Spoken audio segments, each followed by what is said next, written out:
कि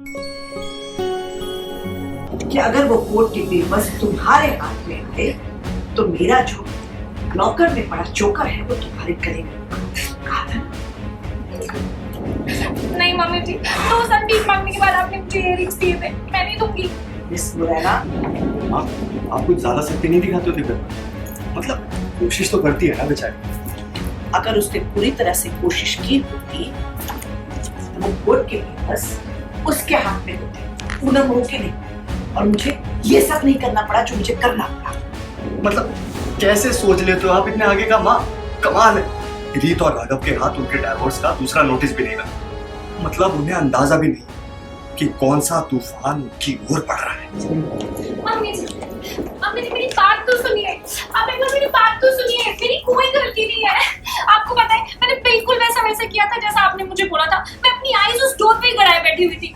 मैं तभी सोनिया का फोन आ गया और वो इतनी इंपॉर्टेंट बात बता रही थी। वो बोल रही थी कि दिशा और ईशा ने ना। और मैंने क्या कहा था? एक तो रखो मिस मुरैना,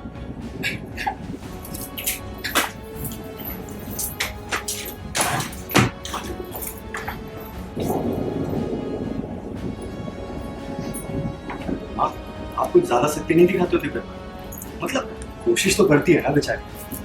अगर उसने पूरी तरह से कोशिश की होती तो वो कोर्ट के पेपर्स उसके हाथ में होते, पूनम हो के नहीं, और मुझे ये सब नहीं करना पड़ा जो मुझे करना पड़ा।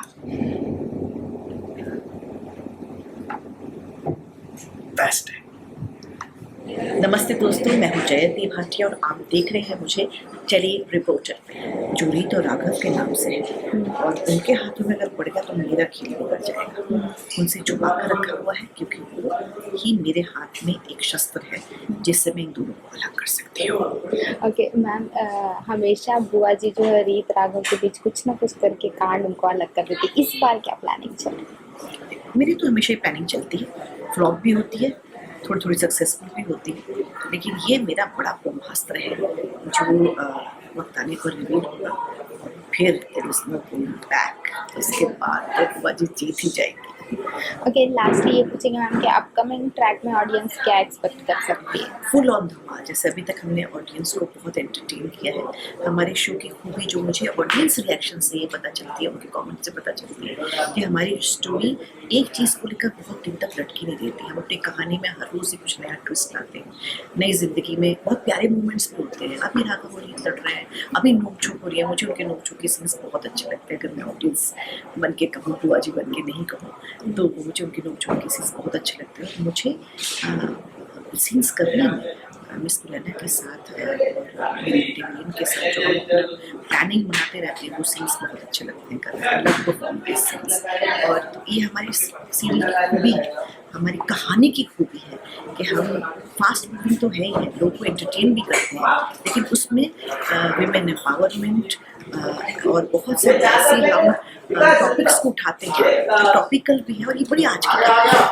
ये पुराने टाइम की कहानी नहीं है जहाँ मतलब हम दिखाते रहते कि औरतें पीछे नहीं। यहाँ पे रीत अगर समझती है तो पलट कर बोलती भी है, और बुआ जी भी कुछ कम नहीं है। वो भी जब बात आती है विमेन एम्पावरमेंट की, तो अपनी ज़िंदगी में खेल खेलती रहती है, लेकिन वो साइड्स भी लेती है बिल्कुल सही चीज़।